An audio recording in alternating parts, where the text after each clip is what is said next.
Assalamualaikum warahmatullahi wabarakatuh. Sahabat Sisi, apa kabar? Senang sekali saya Nuri dari Children Cafe kembali hadir untuk menyapa Anda di talk show online bersama dengan Children Cafe. Dan sahabat Sisi, kalau misalnya Anda sekarang anak-anaknya masih berada di rumah ya, karena situasi memang pandemi ini belum berakhir, jadi harus mau tidak mau sekolah di rumah.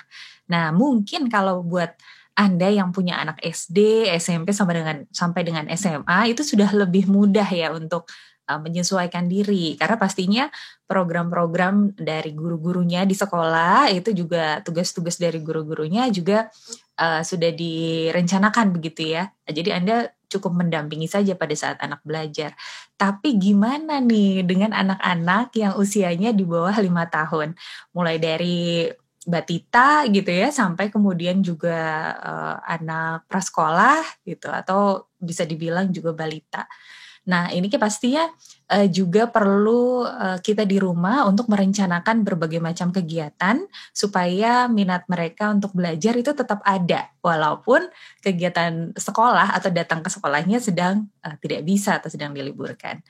Nah, untuk itu sahabat, hari ini kita akan ngobrol banyak nih dengan seorang psikolog anak yang juga punya pengalaman yang sangat banyak dalam membuat berbagai kegiatan atau aktivitas untuk anak-anak usia 0 sampai 5 tahun gitu ya.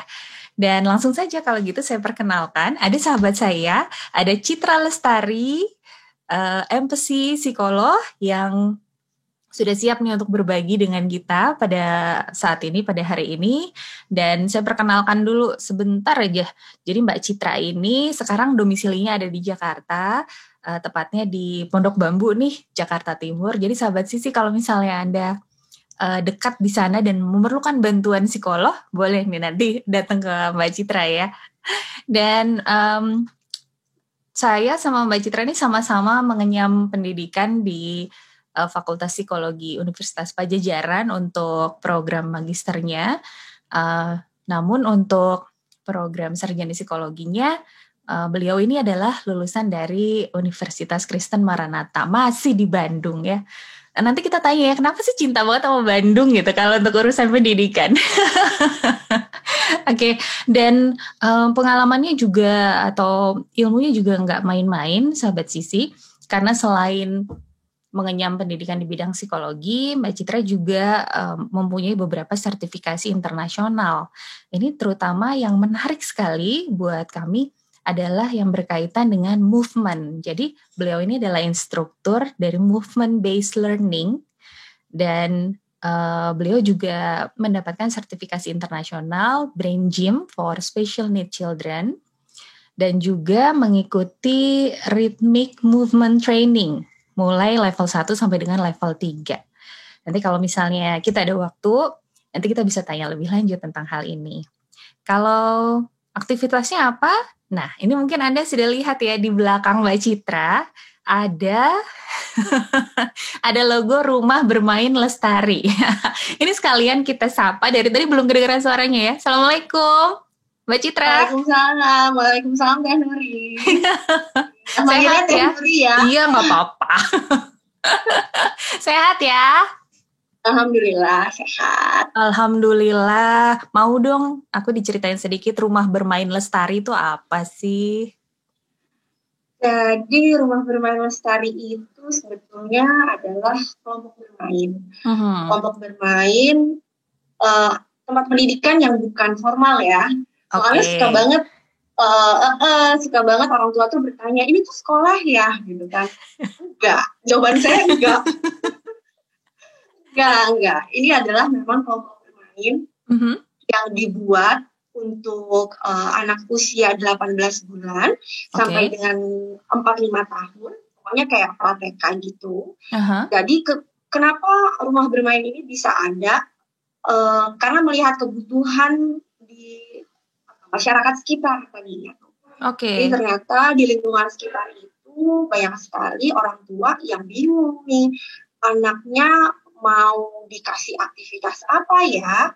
Sementara saya itu ibu rumah tangga yang sibuk dengan urusan rumah tangga. Jadi anaknya asik ngeliatin TV, ngeliatin gadget ya.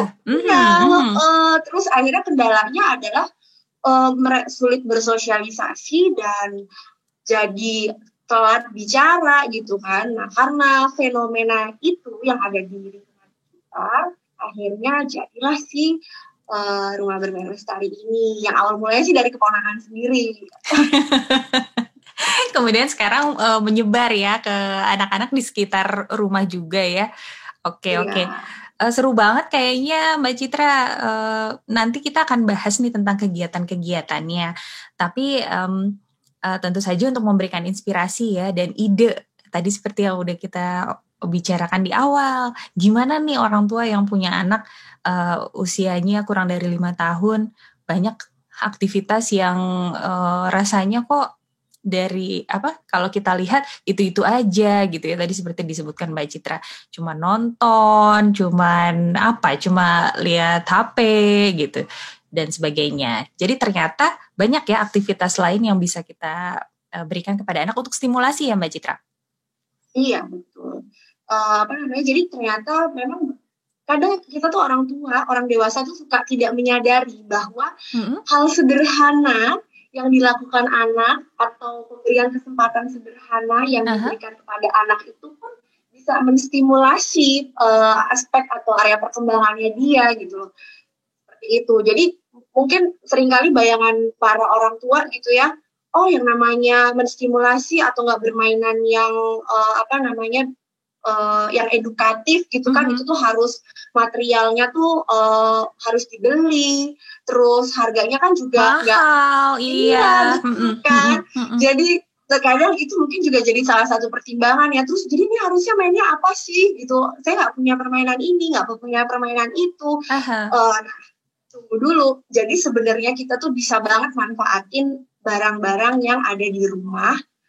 Bahkan diri kita sendiri nih, tubuh kita itu bisa jadi media bermainnya si anak kayak gitu. Aduh, saya nggak sabar deh pengen tahu ide-idenya seperti apa.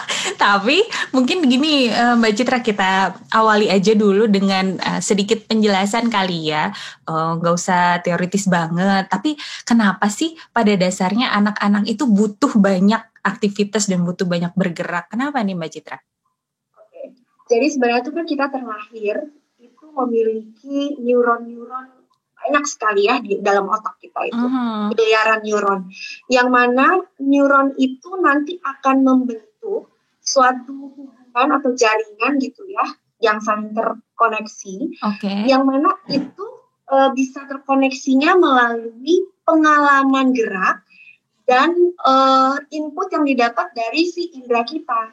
Jadi singkat cerita adalah otak itu berkembang kalau kita memiliki kesempatan untuk bergerak dan pengalaman yang bervariasi dari si indera-indera kita ini. Jadi memang makanya kenapa kita dari sejak dini gitu kan, dari sejak bayi atau di 5 tahun pertama itu butuh pada kesempatan untuk melakukan atau mengeksplor aktivitas yang beragam gitu. Jadi biar indera kita punya pengalaman yang beragam juga. Nah, semakin sering kita melakukan suatu kegiatan atau suatu gerakan, maka itu akan semakin menguatkan si jaringan di dalam otak itu tadi. Nah, ketika jaringannya semakin kuat, maka otaknya pun akan semakin matang dan itu akan mengokohkan atau menguatkan ya akhirnya tampilan perilaku kita begitu. Oke. Jadi itu sebabnya kenapa para ahli juga kalau urusannya udah dengan gadget atau dengan screen gitu ya, para ahli juga sangat membatasi ya Mbak Citra ya. Kalau nggak salah anak umur 5 tahun ke bawah tuh sebenarnya cuma boleh sejam deh kalau nggak salah nih. Ya nggak sih? Iya, bahkan malah yang berdasarkan referensi yang pernah saya baca itu ada salah satu asosiasi itu pokoknya anak 2 tahun ke bawah gitu kan, itu benar-benar nggak boleh banget pegang gadget, berkenalan dengan screen gitu kan ya. Aduh, tapi zaman sekarang susah. Bener. Memang akhirnya kan tantangannya kan itu ya, tantangannya itu. Ya sudah, kalau misalnya memang tantangannya saat ini adalah seperti itu, mau tidak mau kita berhadapan dengan layar gitu kan ya, entah itu layar televisi kah atau layar handphone kah gitu ya. Tapi paling tidak selain dibatasi juga pendampingan. Nah, terkadang tuh seringkali pendampingan itu yang jadi jadi lupa gitu orang tua. Jadi definisi mendampinginya itu jadi kayak cuma ya ada di sebelah secara fisik. Iya. Nah, sementara yang dibutuhkan itu adalah interaksinya. Jadi pada akhirnya si layarnya nggak ada masalah ketika si pendampingnya itu betul-betul pasif ya. Kalau pasif itu jadinya nggak oke. Tapi akan jadi oke ketika si pendampingnya itu terlibat aktif dalam artian melakukan interaksi dengan si anak. Misal si anaknya lagi melihat tayangan lagu-lagu gitu ya. Nah, terus ya si pendampingnya bisa ikutan sambil bernyanyi, terus mungkin sambil bertepuk tangan, lalu melakukan gerakan dan itu ada gambar hewan beruangnya ya. Wah, iya, beruangnya jalannya seperti apa ya? Nah, itu yang akhirnya manfaat yang lebih banyak yang bisa didapat gitu. Iya. Jadi nggak boleh pasif. Betul karena gadget sendiri kan udah cuma satu arah gitu ya, artinya sifatnya tidak interaktif. Nah, makanya jadi peran si pendamping ini untuk menjadikan stimulus dari gadget itu jadi anak bisa memberikan feedback gitu ya, artinya jadi dua arah. Wah, iya benar banget Mbak. Iya, dan untuk pemberian stimulasi itu sendiri juga memang kita seorang dewasa pun harus menyadari bahwa sebelum bermain sama anak tuh pokoknya kita harus ini dulu deh membersihkan diri dari emosi-emosi negatif gitu kan ya. Jadi memang meniatkan untuk saya nih mau memberikan kasih sayang, mau mendukung anak ini untuk berkembang gitu kan ya. Kemudian juga karena itu adalah yang utama. Kalau kita mendampingi anak bermain itu ya memang harus benar-benar terlibat, tidak hanya sekedar ya udah ada di situ, terus ininya masukin ya, jangan nggak boleh, ininya ditumpuk di atas, nggak gitu juga kan, tapi memang harus dari hati gitu. Jadi memang itu secara sadar orang dewasa, kita orang tua itu harus melakukannya gitu. Jadi memang harus menyiapkan itu untuk kebaikan anak. Kemudian juga dalam memberikan stimulasi itu kita juga harus sesuai dengan tugas perkembangannya atau usianya si anak. Betul. Jadi kan setiap usia itu punya tugas perkembangan yang berbeda. Kemudian juga sudah pasti aktivitasnya dikasih pun harus bertahap. Jadi kita nggak bisa mengharapkan anak usia 2 tahun sudah bisa menggunting pakai alat gunting yang begitu kan. Iya, bisa prestasi dia. Iya, karena dan itulah makanya pentingnya juga untuk orang tua atau pendamping gitu ya, punya pengetahuan tentang apa saja sih sebetulnya tugas perkembangan anak. Jadi biar kita itu juga sebagai orang tua dan pendamping nggak frustrasi tadi benar kata Teh Nuri. Jadi gini aja nggak bisa sih gitu kan. Karena kita udah ekspektasinya terlalu tinggi ya, nggak sesuai dengan usianya anak ya. Iya, atau mungkin kita melihat, ini kok kerjaannya nih anak berantakin terus kan, karena sering banget tuh dengar keluhan orang tua yang bilang, iya nih anak saya lagi sering ngelempar-ngelempar barang, nanti masukin barang dituangin lagi, masukin dihamburin lagi. Padahal memang begitu ya, maksudnya memang itu cara belajar dia ya. Cuman kita yang harus paham apa sih yang sebenarnya dia coba lakukan tuh apa sih gitu ya. Iya benar banget. Jadi makanya itu pentingnya kita tahu sih tadi tugas perkembangan si anak itu. Jadi kalau misalnya kita melihat anak usia 18 bulan, 2 tahun, masih melakukan hal seperti yang tadi dicontohkan, seperti tuang-tuang gitu ya, menumpahkan benda. Nah itu memang tahapannya dia, memang lagi proses belajarnya ya di usia itu. Gitu. Nah, kemudian Mbak Citra, mumpung nyambung nih dengan tugas perkembangan, kita mungkin kan kalau di perkembangan atau di psikologi sendiri ada beberapa aspek perkembangan manusia ya. Ada motorik itu tadi yang hubungannya sama gerak, terus ada kognitif, proses berpikir kita gitu ya. Nanti ada juga perkembangan bahasa atau bicara, ada sosial emosi.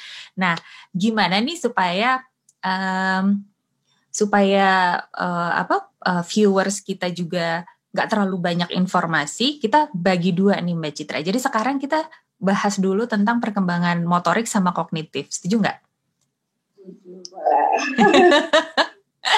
Nanti kalau terlalu banyak informasi jadi bingung ya. Kita fokus dulu nih kedua dulu ya, karena nanti kan video kita 2 part. Tentang perkembangan motorik dan juga kognitif. Boleh mangga diteruskan yang tadi untuk anak-anak usia di bawah 5 tahun tuh seperti apa sih, untuk gambaran sedikit aja buat orang tua. Oke, jadi kalau misalnya tadi mungkin menyambung dulu dengan stimulasi ya. Jadi stimulasi itu ya, selain kita memang mempersiapkan diri untuk mendampingi anak dengan penuh kasih sayang, juga kegiatannya pun harus sesuai dengan tugas perkembangannya, ada tahapannya. Berarti kita kan harus cari informasi terkait itu. Betul. Nggak perlu khawatir sekarang bisa browsing di internet kan, cari aja keywordnya. Milestones, usia berapa gitu ya? Iya betul, seperti itu.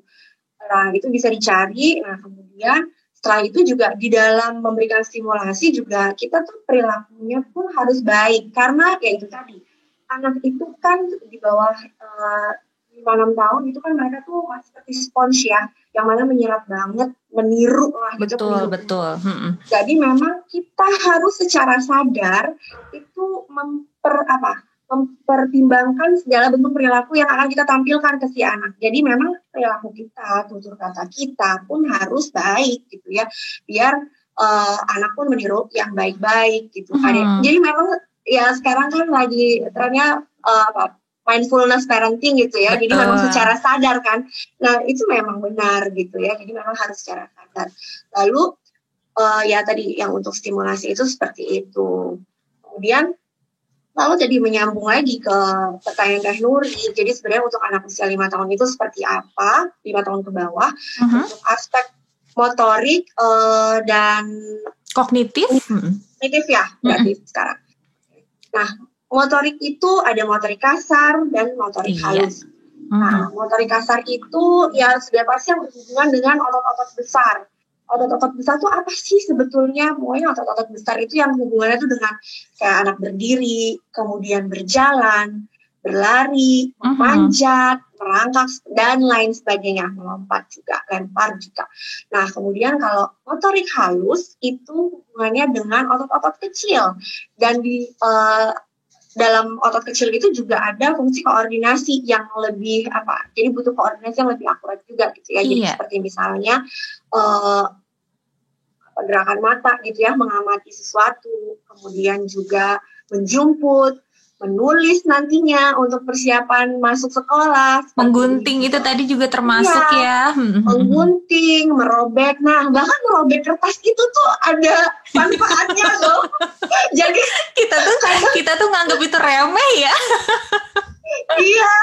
Jadi coba deh perhatikan ya. Jadi biasanya, nah ini untuk anak yang usia bayi di bawah usia 1 tahunan ke bawah atau bahkan 18 bulan gitu ya ke bawah, itu coba amati kalau misalnya ada kertas juga misalnya diminta untuk robek juga mereka belum paham kan. Akhirnya gimana sih? Atau mungkin bisanya baru meremas, dikeremes gitu kan. Nah sebenarnya itu tuh kalau di usia selanjutnya ya anak harus sudah bisa merobeknya tuh, berarti jari-jarinya tuh harus udah mulai lebih terampil gitu kan ya. Merobeknya mungkin tadinya masih besar-besar robekannya, nanti semakin bertambah usia robekannya lebih kecil-kecil gitu.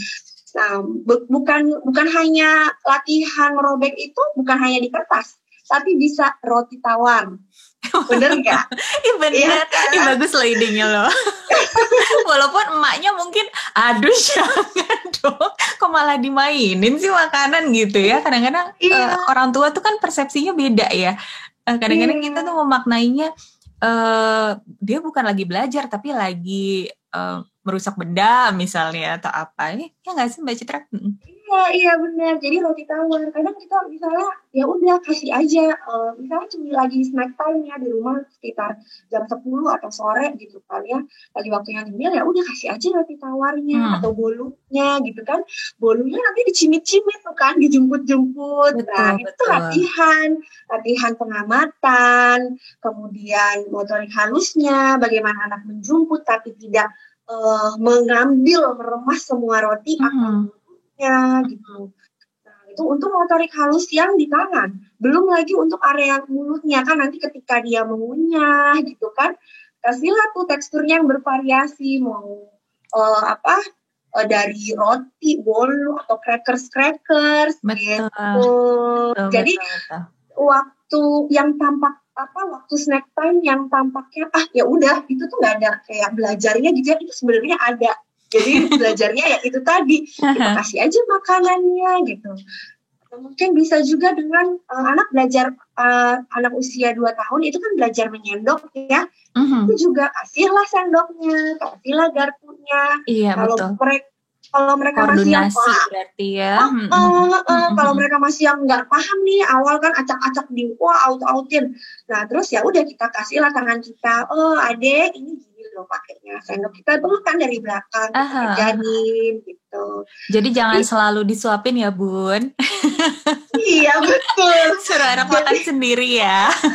Bener. Jadi memang kayak di rumah bermain lestari ini juga kan ada jam snack time. Nah itu jadi anak-anak itu akhirnya ketika di rumah bermain lestari, mereka terbiasa makan sendiri. Kembali ke rumah, karena mungkin kan kesibukan orang tua, banyak urusan rumah tangga, dan lain sebagainya. Akhirnya karena pengen cepet kan balik lagi nyuapin. Padahal sebenarnya anaknya udah bisa. Gitu. Jadi intinya sih kita kasih aja kepercayaan dan kesempatan ke anak untuk melakukan apa yang memang sudah menjadi tugas di usianya itu. Gitu. Oke. Itu tadi kalau motorik ya, tapi secara garis besar kita bisa lihat bahwa di bawah usia 5 tahun itu berarti perkembangan motorik anak itu pesat banget kan Mbak Citra. Hampir bisa dibilang yang dasar itu keluar semua di bawah usia 5 tahun ya. Dari mulai duduk, merangkak sampai nanti dia bisa jalan, berlari, lompat dan sebagainya, manjat-manjat juga bisa. Jadi memang harus distimulasi. Iya benar, dan karena sekarang kita menyambung masa pandemi ya. Masa pandemi ini kan aktivitas motoriknya kan jadi lebih terbatasi. Betul. Nah, pertanyaannya tuh seringkali kan akhirnya terus gimana dong nih untuk explore motorik kasarnya gitu kan? Ya udah, mungkin kalau di rumah bisa kita agak sisihkan itu perabot-perabot ke pinggirin, ya kita boleh sisihin. Jadi biar anak bisa lalu lalang jalan, mau mereka berlari gitu kan ya, silahkan. Yang atau mungkin mereka mau main pura-pura jadi hewan gitu kan, pura-pura merangkak jadi kucing atau harimau kan, anak seneng banget sih ya main. Iya, anak seneng banget. Gitu kan? Iya. Gitu. Nah itu ya kita bisa sebenarnya nggak perlu khawatir sih untuk motorik kasarnya, karena di rumah pun kita tetap bisa melakukannya dengan tadi hal itu jadi hewan. Lalu kemudian di rumah mungkin ada teralis yang bisa dipanjatin, boleh teralisnya mungkin dipanjatin. Ini beberapa pendengar kita mungkin akan yang serius sih, yang bener aja Mbak Citra. Nanti anak saya jadi iya, jadi sangat aktif.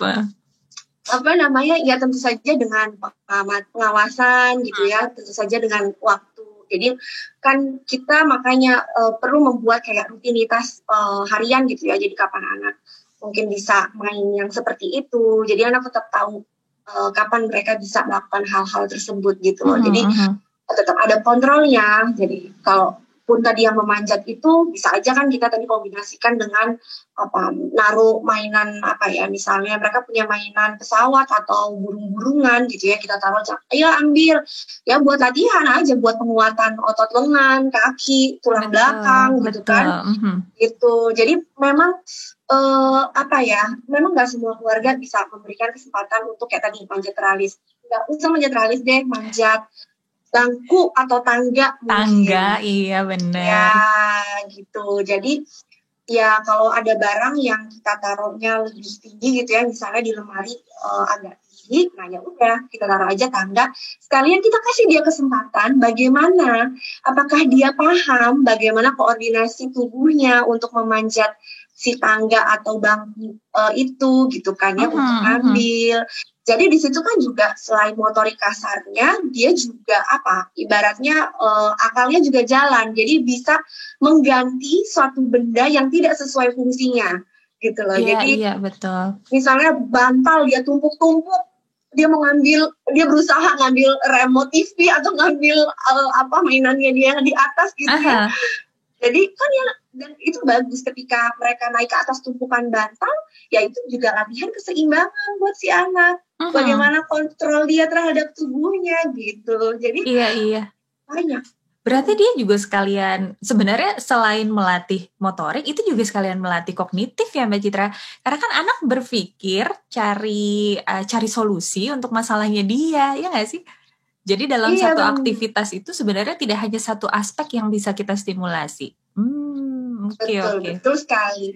Jadi terkadang jadi memang ketika kita melakukan satu kegiatan, ketika si gerakan itu menstimulasi satu otak, maka akan merangsang bagian otak yang lain juga. Jadi memang dalam satu kegiatan itu sudah pasti tidak hanya satu aspek aja yang disasar.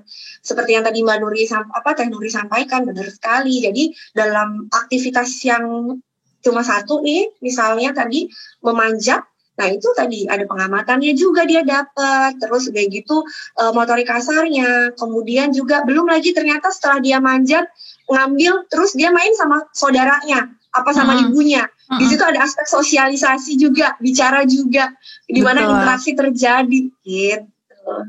Oke, iya. Jadi memang satu kita harus paham dulu usia anak kita. Kemudian kalau usia segitu kemampuan apa yang seharusnya sudah muncul, begitu ya. Jadi artinya milestone-nya dia atau tahapan perkembangannya dia. Kemudian dari situ kita bisa tentukan aktivitas apa yang ingin kita berikan ke anak sesuai dengan aspek yang lagi kita targetin nih, gitu ya. Ya Mbak Citra ya. Untuk yang kalau bisa misalnya dari satu aktivitas langsung dapat 2 atau 3 aspek bagus. Tapi kalau misalnya mau fokus ke satu aspek aja juga nggak apa-apa. Paling kayak gitu. Oke. Mbak Citra mau sharing beberapa ide mungkin atau kalau kita sebagai orang tua tuh kan kadang-kadang mikirnya, aduh kayaknya saya udah ngelakuin segala hal tapi anak saya gak berminat misalnya gitu. Aduh anak saya kayak yang adem ayem aja nih, saya kasih mainan baru misalnya, atau saya ajak jalan-jalan atau saya ajak niruin binatang, kok kayaknya dia gak berminat. Nah itu dari mana sih sebenarnya mau cari-cari inspirasi atau ide itu Mbak Citra? Kalau misalnya untuk cari ide itu bisa kita browsing dari internet. Iya, sekarang udah gampang banget itu. Iya, bisa browsing. Nah, tapi yang gak kalah penting itu biasanya ide sebenarnya bisa jadi muncul dari si anak itu sendiri. Jadi kan anak itu, makanya kenapa kalau kita memberikan anak kesempatan untuk melakukan aktivitas yang memang mungkin dia pengen lakuin gitu ya. Jadi misalnya kan ada aktivitas tuh yang terstruktur dan tidak ya. Jadi ketika kita berikan permainan bebas, maksudnya kita ya udah terserah deh dia mau main apa. Nah nanti kita amatin. Nah pentingnya kita mendampingi anak itu. Jadi sebenarnya kita bisa mengenal sebenarnya si anak ini punya kecenderungannya itu atau minatnya tuh sama hal apa, atau aktivitas apa gitu ya. Nah nanti dari situ kita bisa kembangkan. Nah atau mungkin kayak misalnya kita tadi nggak keidean nih ya, ada misalnya mainan balok, terus itu bisa disusun jadi dikombinasikan dengan misalnya karet-karet gelang gitu ya. Nah, tapi ceritanya saat itu dia lagi main balok, terus dia ada karet gelang, terus dia misalnya dia iket-iketin, terus dia jadiin si karet gelangnya itu adalah kayak rumah-rumahannya. Jadi tiap satu balok tuh ditaruh di situ gitu kan. Nah, ketika kita mengamati itu, oh iya. Nah, di situlah kita bisa masuk gitu loh. Jadi misalnya kita langsung terlibat, oh itu apa? Kita tanya kan. Nanti itu kan merangsang kemampuan bicaranya juga. Terus kita juga mau tahu sebenarnya ide apa yang dia ingin sampaikan. Rumah, terus ya digali lagi. Misalnya, oh rumah untuk siapa? Oh ini emang siapanya? Terus mama boleh ikutan main nggak? Oh iya nanti kan dia ngasih gitu ya. Nah, jadi memang disitulah kalau misalnya kita merasa, aduh kayaknya udah dikasih ini nggak mau, ya udah nggak usah putus asa juga, amatin aja si anak tuh lagi mainnya nih apa sih sebenarnya, sambil kita juga mungkin berikan beberapa perlengkapan atau alternatif, betul. Jadi kita beri, karena kan anak itu sebenarnya mereka awal mulanya kan nggak tahu apa-apa. Jadi dengan ragam alternatif benda-benda yang kita berikan ke anak, contoh perilaku kita dalam menggunakan benda tersebut, kan akhirnya tuh sebenarnya anak belajar mengamati dari situ, terus dia akan mencoba lagi. Nanti dia ketika dia udah punya satu pengalaman itu, nanti dia akan kreasikan lagi dengan yang lainnya gitu. Jadi sebenarnya sih ide itu nggak ada matinya sih. Jadi menurut saya, jadi kalau kita membatasi dengan hanya melihat misalnya dari internet aja atau mungkin hanya dari buku aja gitu kan. Jadi kayaknya tuh melihatnya satu aja kan. Nah itu justru jadi nggak berkembang. Tapi yang bisa membuat kita berkembang juga adalah ya itu tadi, dengan mengamati si anak lagi sukanya apa, terus kita kasihlah alternatif yang lain. Ngasih alternatif itu jadi misalnya gini, kalau kita ngelihat nih si anak udah kayak berulang kali mainnya lagi asiknya main balok-balokan terus, lego-legoan terus, atau mungkin main main susun-susun, kayak ada mainan pipa-pipa gitu terus sebenarnya dia bisa mengkombinasikan dengan yang lain. Nah itu kita bisa kasih misalnya tadi dengan benda, misalnya baskom. Terus kebetulan saya lagi bawa baskom ya. Udah disiapin. Terus ada baskom, terus dia lagi bikin tembak-tembakan. Dia lagi bikin tembak-tembakan. Ini gue jadi topinya gitu kan. Jadi dia tahu bahwa si baskom itu yang biasa mama pakai di dapur itu tuh bisa buat jadi topi, lalu bisa buat main tepuk-tepuk, atau mungkin tadi yang si mainan susun-susunnya bisa dipukul-pukulin sambil nyanyi gitu kan. Iya. Jadi bisa kaya akhirnya. Jadi pokoknya kalau ngeliat apa tuh, kalau saya akhirnya kalau ngeliat apa, ini kayaknya bisa deh. Sekarang kayaknya udah ini ya, sekarang udah otomatis kalau ngelihat benda tuh langsung kepikiran, ini bisa buat stimulasi aspek ini. Tapi kalau buat yang baru-baru awal nih Mbak Citra, artinya perlu nggak sih orang tua tuh bikin semacam guidance atau semacam, kalau di sekolah kan ada lesson plan gitu ya, di tempat daycare juga mungkin ada lesson plan-nya. Tapi kalau di rumah perlu nggak sih kita sampai bikin semacam itu gitu, atau rencana hari ini anak belajar ini, besok saya mau kasih kegiatan ini, atau spontan aja gitu, tergantung anak moodnya lagi pengen main apa. Perlu nggak perlu sih sebetulnya. Jadi maksudnya tadi pertama kan kita perlu punya informasi dulu tentang sebenarnya usianya dia itu harusnya sudah bisa apa. Karena kalau kita nggak punya cukup pengetahuan soal itu, akhirnya bisa lewat. Jadi anggaplah harusnya anak usia misalnya 2 tahun gitu ya, mereka sudah bisa mengelompokkan suatu benda berdasarkan kategori yang sama gitu kan. Yeah. Jadi ibaratnya membedakan lah ya. Nah itu kan berarti mereka harus bisa mengamati perbedaan bentuk atau perbedaan suara atau perbedaan warna gitu ya. Nah kalau misalnya kita nggak punya pengetahuan itu, akhirnya lewat nih kebablasan gitu ya, dan kita merasa itu kayak nggak penting gitu kan. Nah, nanti khawatirnya akan berpengaruh terhadap tuntutan atau tugas selanjutnya. Saat dia belajar ya, terutama mungkin di sekolah. Iya, betul. Nah, terutama saat di sekolah, apalagi biasanya mulai kerasa waktu masuk SD. Anak kan udah mulai belajar baca, menulis gitu ya. Nah, kemampuan membedakan bentuk itu adalah juga kemampuan dasar yang diperlukan untuk anak sebelum belajar membaca. Iya gitu. Jadi kadang kalau kita nggak tahu, kalau akhirnya kita nggak sadari bahwa itu penting, akhirnya jadi nantinya malah keteteran gitu. Nah jadi menurut saya pertama penting kita untuk menambah pengetahuan dulu terkait tugas perkembangan anak. Yang kita amati nih, anak kita itu sebetulnya udah kita bikin, ya kalau mau diformalin bikin checklist ya oke lah gitu ya, boleh. Tapi kan ada juga orang tua yang nambahin kerjaan gitu kan ya, bikin checklist. Iya benar. Ya kan, ini anak juga udah banyak, misalnya anak ada 5 gitu kan, tapi perlu satu-satu semua dipantau, ini nambahin lagi ya. Tapi ya menurut saya sih nggak ada salahnya sih kita buat paling nggak meluangkan sedikit waktu lah untuk, toh kan ini juga untuk kebaikan si anak ya. Jadi kita palingnya amatin lah gitu, oh si anak ini udah bisa ini, oh dia belum bisa yang ini, berarti saya perlu lebih sering untuk menstimulasi dia untuk hal yang masih dia belum kuasai itu. Nah terus kita misalnya udah tahu nih, tapi saya bingung nih, anggaplah dia belum bisa melompat dengan 2 kaki gitu ya.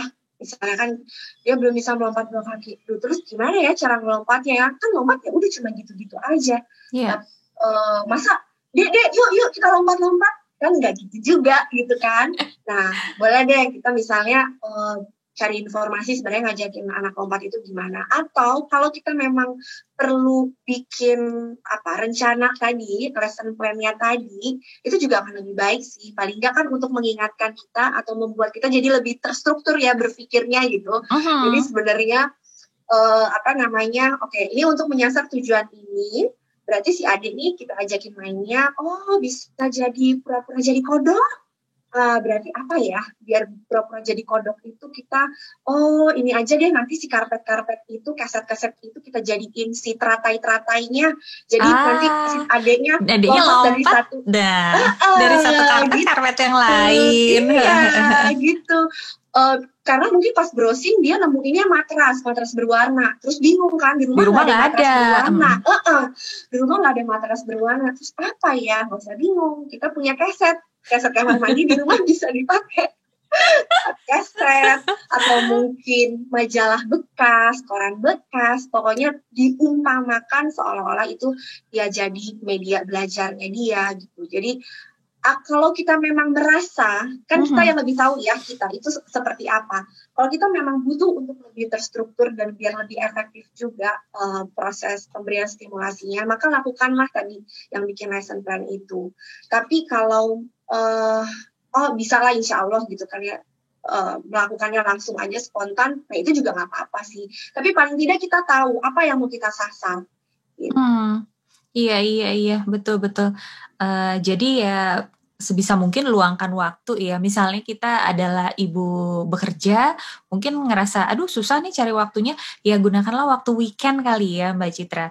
Weekend kita sisihkan mungkin sekitar 1 jam atau 2 jam untuk bikin lesson plan untuk seminggu gitu misalnya ya. Terus kita praktekin ke anak pas pulang kerja atau pas kita lagi ada di rumah. Iya benar banget. Jadi bisa insya Allah bisa diatur-atur. Makanya kenapa meskipun pandemi, baik ibu bekerja maupun ibu rumah tangga, kita tetap perlu ada jadwal harian sih seperti biasa. Jadi di situ kan juga anak tahu akhirnya rutinitas dia, pola dia, kapan dia harus makan, kapan dia harus mandi, kapan dia bisa bermain dengan beragam benda-benda yang dia punya, kapan dia harus tidur, seperti itu. Disitulah kita bisa nyisipin sebenarnya juga kegiatan-kegiatan belajar yang sebenarnya bukan kegiatan bermain yang menyenangkan, yang sebenarnya terselubung. Jadi itu sebenarnya belajar. Iya benar, sebenarnya analoginya sama seperti menyisipkan sayuran ke dalam ke dalam makanan yang dia suka misalnya.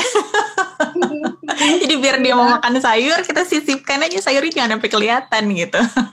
Iya benar, makanya kan kenapa juga akhirnya memang anak usia 5 tahun ke bawah ya balita itu kan memang bermain kan, mereka tuh memang ya nature-nya bermain. Iya, bermain. Jadi ya memang ya itu tadi ekspektasi kita pun harus diturunin. Orang tua yang tadinya rapi gitu kan, ketika punya balita ya mau nggak mau harus agak sedikit mengenyampingkan dulu gitu kan. Jadi jangan berantakan dikit langsung diberesin, tapi ya udah gitu. Karena kita juga akan capek sendiri. Bahkan kalau berantakan sekalipun, itu kita bisa di usia 2 tahun ya. Di usia 2 tahun itu ada salah satu tugas anak adalah bisa meniru kegiatan orang dewasa. Itu adalah sebenarnya sih ini lompat ke aspek sosial sih. Tapi di situ anak diharapkan bisa meniru kegiatan orang dewasa. Nah, salah satunya adalah merapikan mainan. Jadi kan Jadi kita bisa ajakin anak untuk bareng-bareng ngerapiin mainan. Sekalian merapikan mainannya, dikategorisasikan mana mainan hewan, mana mainan Iya benar. Yang lain. Dapat lagi itu kognitifnya ya, mengklasifikasikan. Nah, Mbak Citra tadi kan udah banyak banget contoh buat yang motorik. Nah, sekarang kalau contoh-contoh yang buat kognitif, bisa nggak dikasih beberapa lagi nih buat orang tua? Mungkin kita bagi jadi berapa ya? Mungkin untuk yang di bawah usia 2 tahun, terus 3 sampai pra-TK, sama TK kali ya. Jadi cocoknya tuh kegiatannya kayak gimana sih berdasarkan perkembangan kognitif mereka? Kalau misalnya untuk yang di bawah 2 tahun itu salah satu kegiatan yang kognitif, pengamatan ya, persepsi gitu yang bisa dilakukan seperti misalnya mengenal anggota tubuh. Jadi mengenal anggota tubuh itu adalah salah satu kemampuan yang harus dimiliki. Karena di tubuh itu kan besar. Nah, di situ ada bagian-bagian kecilnya. Yeah. Ada mata, ada hidung, mulut, telinga, dan lain sebagainya. Nah, anak kalau bisa mengamati, oh ini mata, ini hidung, ntar dia ngorek-ngorek kuping, ngorek-ngorek hidung, masukin tangan ke mulut. Nah, itu kan juga salah satu dari bagaimana mereka belajar tadi mempersepsi, ya juga mengamati. Betul. Juga, terus kognitif juga akhirnya kan mereka jadi tahu nih, oh ini tuh kalau dicolok-colok tuh rasanya itu sakit loh gitu kan. Nah, itu kan berarti akhirnya dia tahu kan memaknakan bahwa oh itu tuh sakit, terus udah gitu dan dia tahu dengan bahasa yang kita sampaikan itu namanya mata, itu namanya hidung, itu namanya mulut. Dan aktivitas ini bisa dilakukan ketika mandi juga bisa. Jadi pas lagi mandi pakai sabunnya, samponya ditaruh di kepala, di kepalanya mana ya, digosok-gosok. Jadi kan anak juga suka kan. Nah di situ kan sensorinya juga taktilnya juga kan jadi ikut terstimulasi juga. Jadi rasain si busa-busa rambutnya, lalu udah gitu badannya disabunin gitu kan. Mungkin ada anak yang risih gitu kan ya, kalau dengan tekstur-tekstur tertentu, nah bisa juga sekalian pakai sponge gitu ya, diangkat keteknya, jadi dia tahu bagian-bagian kecil di tubuhnya. Lalu mulut gosok giginya kan juga emang masih belum benar ya, belum sempurna. Tapi paling tidak mereka nah kemudian belajar kumur-kumur dan membedakan dengan diminum dan ditelan.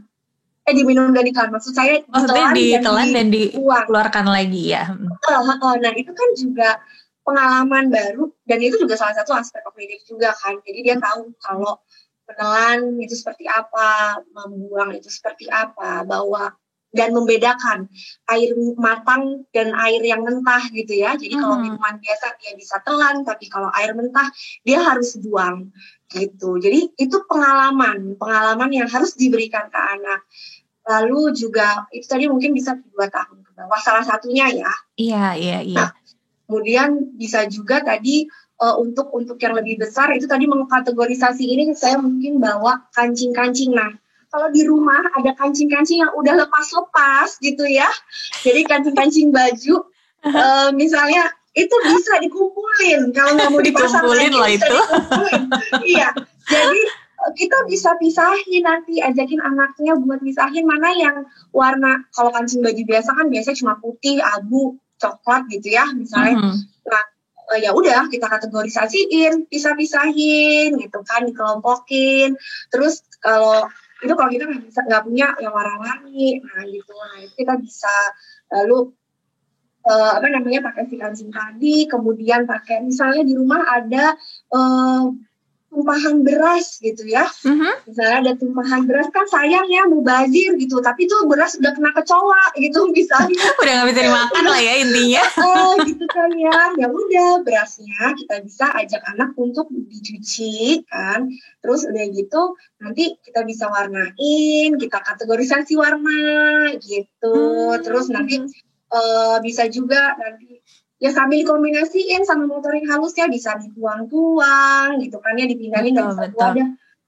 Kan mungkin sekarang karena pandemi juga seringkali kita boleh sebut merek nggak sih? Enggak. Pesan online ya. Iya betul. Pesan online, terus ada misalnya wadah-wadahnya gitu ya. Itu dikumpulin ya? Dikumpulin bisa. Terus ada kan beli minuman kopi-kopi nih kan, kopi-kopi kekinian. Nah itu dikumpulin bisa dijadiin buat main kan. Terus untuk membangun ide kognitifnya tuh misalnya di usia 3 tahun sampai 5 tahun itu ya adalah membuat suatu misalnya benda yang tidak sesuai dengan fungsinya. Nah, bisa ini nanti kita jadikan apa? Misalnya teleponan kah gitu kan, nanti yang habis nanti dilubangi lalu bisa dikasih benang gitu kan. Terus buat telepon-teleponan, lalu ini buat ngomongnya gitu. Jadi sebenarnya banyak ya Mbak Citra ya. Banyak banget menggunakan berbagai macam benda yang ada di sekitar kita. Kita nggak usah pikirin jauh-jauh harus beli ini beli itu atau alat peraga edukasi gitu ya yang mahal-mahal. Tapi yang betul juga bisa dipakai. Ya, jadi barang-barang ada di rumah itu kita bisa pakai. Nah, kalau untuk yang mau masuk SD nih misalnya yang TK ya kan mereka sudah mulai mungkin mengenal beda huruf ya. Nah, bisa ini si botolnya misalnya dia kan sebelumnya sudah belajar huruf besar dan huruf kecil. Walaupun belum tentu benar ya. Jadi ini baru membedakan mana yang besar dan kecil. Jadi misalnya di sini yang hurufnya besar, lalu ditutupnya misalnya dikasihlah tuh kelihatan nggak ya? Nah, misalnya kelihatan S. Kita pakai spidol permanen gitu kan. Jadi nanti anak mengkombinasikan mana yang besar, yang kecilnya, benernya gitu kan. Jadi banyak yang bisa dilakukan sih sebetulnya dengan benda-benda yang ada di Iya, kitanya yang memang harus open minded, artinya terbuka terhadap segala kemungkinan kali ya. Kita orang tua juga jadi latihan kreatif ya Mbak Citra, mau nggak mau kalau kayak gitu. Betul. Saya jadi pengen sedikit bercerita terkait orang tua jadi harus kreatif. Seperti misalnya jadi di rumah bermain lestari ini memang kan sekarang ada kelas online dan kita memang tidak menyiapkan atau mengirimkan material kepada orang tua. Jadi kita hanya memberikan panduan bahwa material idenya apa, kemudian silakan orang tua temukan, maksudnya kita misalnya tulis ada kertas atau misalnya ada karpet atau apa. Kalau dia nggak punya, kita bisa awalnya bisa diganti apa. Bahkan pernah waktu itu awal-awal kita kasih saran kalau nggak punya lem di rumah pakai nasi. Masih ingat kan kalau nasi bisa buat ngelem? Itu mungkin anak-anak zaman sekarang banyak yang nggak tahu ya. Jadi kadang karena kita pun kadang orang dewasa karena taunya yang ngelem itu harus pakai lem, akhirnya kita lupa pengalaman kita zaman dulu waktu masih kecil bahwa nasi itu bisa buat lem. Nah itu kita kasih saran ke orang tua bahwa bisa pakai nasi. Nah akhirnya orang tua karena terbiasa kami berikan panduan dan alternatif, jadi ketika mereka bermain di rumah si orang tua maupun si anak pun akhirnya dia tahu bagaimana cari barang pengganti untuk material yang nggak ada. Dan buat kami pun itu satu keberhasilan karena ternyata bisa merangsang orang tua juga dan anak sekaligus untuk berkreasi dan kreatif lah gitu. Seru banget ya. Iya, aku boleh ini nggak sih sebenarnya tadi ngomong soal kasih mengganti ide dari satu benda jadi benda lain. Aku sebenarnya ada video nih, jadi ada orang tua pernah ngirimin video tentang pengalaman anaknya bermain di rumah. Dia mengganti mainan perosotan plastik itu. Jadi dia terbalikin buat jadi kayak meja jualan. Jadi dia tidurin gitu loh. Perosotan plastik? Iya, kebayang kalau dibalik jadinya. Jadi ditidurin gitu. Iya. Meja jualan. Jadi waktu itu ibunya bercerita bahwa jadi ibunya mengirimkan video dan akhirnya menceritakan di balik video itu tuh apa. Jadi si anak lagi iseng gitu kan, dia balikin sendiri itu si perosotannya, Terus awal mulanya dia buka-buka si baut-baut plastiknya itu, penghubung-penghubungnya kan. Dia putar-putar sendiri. Nah, kita coba simak ya apa yang dilakukan. Berarti pertama adalah aspek kognitifnya yang jalan. Dia mengubah si mainan perosotan jadi meja. Nah, kemudian dengan dia memutar baut tadi, itu adalah motorik halus yang bekerja. Betul, kan? Betul, iya. Nah, kemudian dia pura-pura menjual si mainan baut ini kepada anggota keluarganya. Jadi dia minta mamanya supaya mau beli dong gitu. Nah, itu role play sosial pula ya. Iya betul. Di situ ada role play untuk sosialnya. Kan? Terus dan itu murni dari idenya si anak gitu. Lalu setelah itu ibunya tiba-tiba nambahin, "Dek, kamu mau nggak jualan kue?" gitu. Akhirnya ibunya bantu nyiapin tuh kue diwadahin terus buat jualan si anaknya. Jadi akhirnya ibunya juga terlibat untuk di situ. Jadi diseriusin ya. Jadi terus kakaknya juga ikutan pura-pura main. Terus di situ di saat pura-pura main itu ada transaksinya ceritanya kan karena jual beli. Ya kan jual beli. Kakaknya punya mainan uang-uangan monopoli gitu ya. Terus dipakailah ada angkanya. Aspek proses kognitifnya juga mengenal angka yang anak belajar. Kena jadi juga. Kena juga gitu. Jadi dan itu dan memang awal mulanya ibunya bilang bahwa si anak tuh tidak semudah itu tadinya menciptakan suatu permainannya sendiri. Tapi karena memang dibiasakan gitu ya untuk mengkombinasikan sesuatu, akhirnya ya begitulah. Iya. Jadi intinya latihan itu penting ya Mbak Citra ya. Sama kepekaan orang tua melihat pada saat anaknya beraktivitas itu, kalau orang tuanya peka itu sama orang tuanya bisa berkembang lagi, bisa dikembangkan lagi, aktivitasnya jadi lebih banyak lagi yang bisa disasar aspeknya. Keren banget. Nanti kalau misalnya memungkinkan videonya kita masukin ya. Oke, boleh. 1, 2, 3, 4, 5. Makasih. Ini apa? Rasa apa? Rasa coklat kayaknya. Iya, betul. Oreo lah, 2. Oke. Tinggal 2 ya. Strawberry ya. Ada strawberry-nya. Nih, ya? Harganya ya 2.000 lah. 2.000 nih.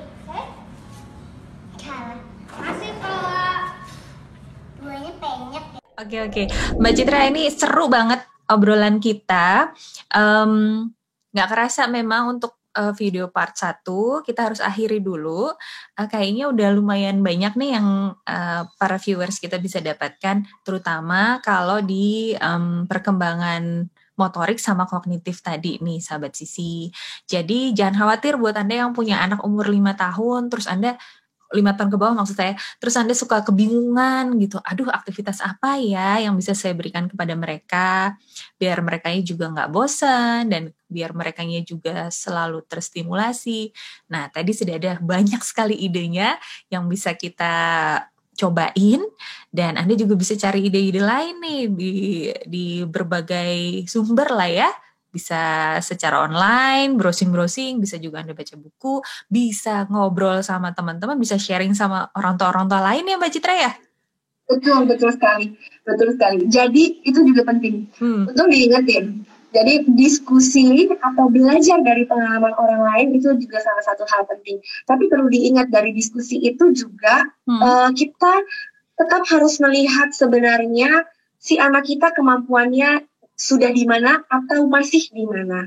Gitu. Iya. Jadi diskusi atau mendapatkan pengalaman dari orang tua lain atau orang-orang lain gitu ya, itu penting untuk menambah paling tidak pengetahuan kita terhadap ragam aktivitasnya. Tapi tuntutannya kita terhadap anak pun nggak bisa disamakan dengan apa yang orang lain lakukan. Betul, karena karakteristik setiap anak beda, minat mereka juga beda, dan tidak tertutup kemungkinan bahwa apa yang kita coba itu nanti perlu kita modifikasi ya, baik di alatnya atau caranya atau pendekatan ke anaknya dan sebagainya. Mbak Citra, makasih banyak ya untuk sesi pertamanya. Kita bakal ketemu lagi di sesi yang kedua. Sahabat Sisi, pastikan Anda juga ikut nonton video yang kedua karena kita akan bicara tentang ide aktivitas untuk aspek sosial emosi dan juga bahasa. Sementara saya tutup dulu untuk video yang pertama ini. Terima kasih sudah nonton. Jangan lupa main ke childrencafe.com untuk melihat artikel-artikel seputar perkembangan anak. Mbak Citra, kita ketemu lagi nanti ya. Dadah. Okay.